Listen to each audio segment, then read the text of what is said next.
Pengertian pengukuran berat. Pengukuran berat adalah membandingkan sesuatu massa benda atau berat dengan nilai standar yang telah ditetapkan.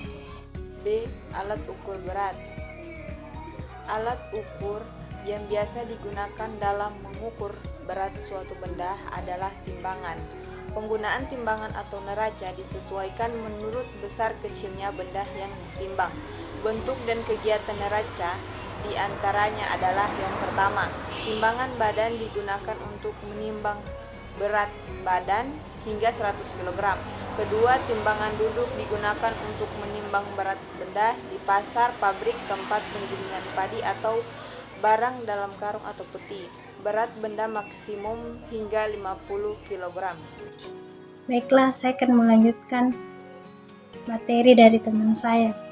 Itu ketiga, timbangan bayi digunakan untuk menimbang berat badan bayi. Alat ini sering dijumpai di rumah sakit, puskesmas, posyandu, dan rumah bersalin. Keempat, timbangan gantungan adalah digunakan untuk menimbang berat kotor benda seperti padi, beras, tepung, dan benda yang basah seperti minyak kelapa, gaba, dan lain-lain. Berat benda maksimal hingga 1 kuintal. 5. Neraca untuk menimbang benda-benda yang ringan, misalnya obat-obatan.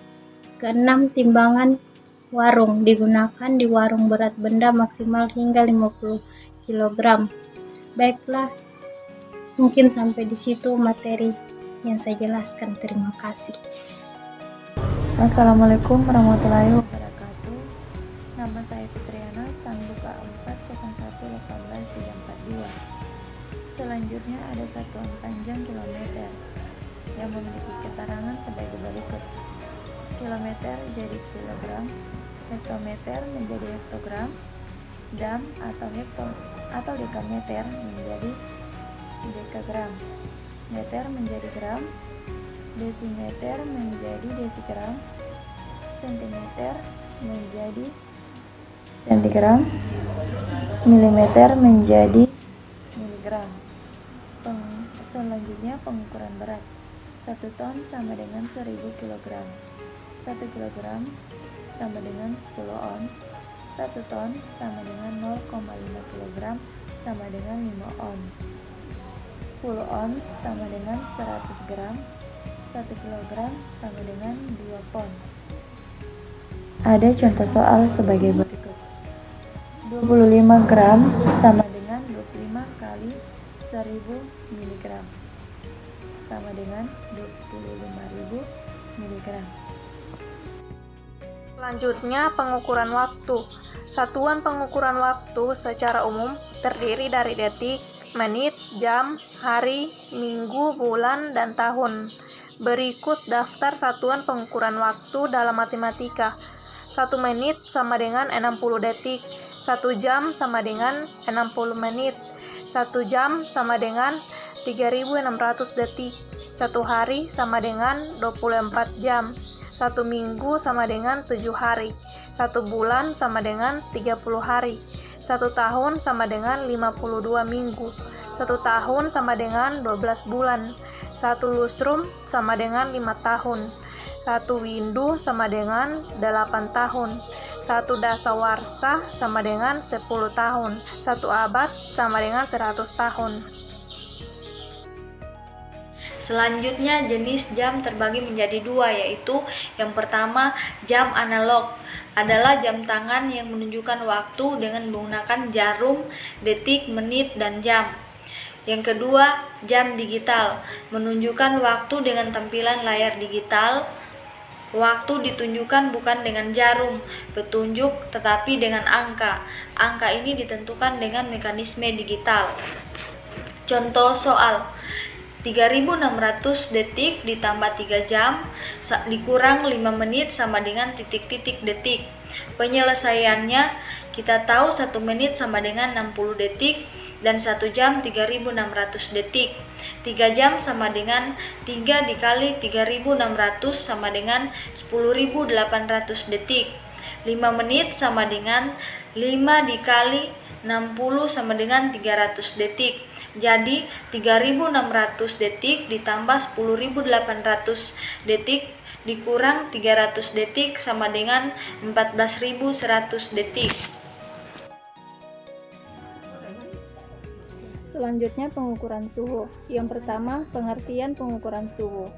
Suhu adalah besaran yang menyatakan derajat panas dingin suatu benda, dan alat yang digunakan untuk mengukur suhu termometer. Dalam kehidupan sehari-hari, masyarakat untuk mengukur suhu cenderung menggunakan indera peraba, tetapi dengan adanya perkembangan teknologi, maka diciptakan termometer untuk mengukur suhu yang valid.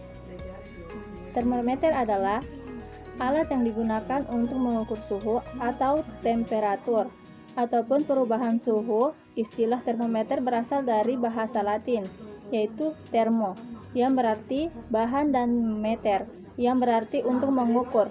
Prinsip kerja termometer ada bermacam-macam. Yang paling umum digunakan adalah termometer air raksa. B. Kegunaan suhu dan termometer. Yang pertama, mengukur kecepatan udara pada pesawat terbang terhadap udara. Yang kedua, menentukan jumlah pendingin yang sedang dikirim ke kamar pada suatu hotel. Yang ketiga, menentukan kecepatan angin dalam terowongan. Selanjutnya, aplikasi suhu dan termometer. Yang pertama, Herding element berfungsi untuk memanaskan udara yang membeku seperti es agar es tersebut tidak menyumbat saluran lubang udara pada pitot tube. Yang kedua, statis slot berfungsi sebagai tempat masuknya udara statis. Yang ketiga, pitot tube drain hole berfungsi sebagai saluran pada saat es tersebut mencair dan sebagai tempat pembuangan air. Yang keempat, internal drive hole berfungsi sebagai tempat pembuangan kedua air hasil udara yang membeku tadi setelah melewati pitot drain hole, tetapi masih ada air yang tidak terbuang lalu dapat dibuang melalui lubang ini. Kelima, pitot kortion berfungsi sebagai penyambung saluran udara agar dapat dibaca oleh instrumen pesawat. Yang keenam, heated cornition berfungsi sebagai saluran untuk meneruskan udara statis sehingga dapat dibaca oleh instrumen. Herding element klep berfungsi sebagai kabel menyalurkan listrik ke herding element dan merubah menjadi energi panas sehingga dapat mencairkan udara membeku tadi. Selanjutnya, pada suhu dan termometer ini terdiri dari dua pipa, yaitu yang pertama static tube atau untuk mengukur tekanan statik. Pipa ini membeku secara tegak lurus sampai ke aliran sehingga dapat diketahui tekanan statiknya. Yang kedua, dinamis tube atau untuk mengukur tekanan dinamis. Tekanan dinamis atau fluida ideal merupakan fluida yang mengalir atau bergerak.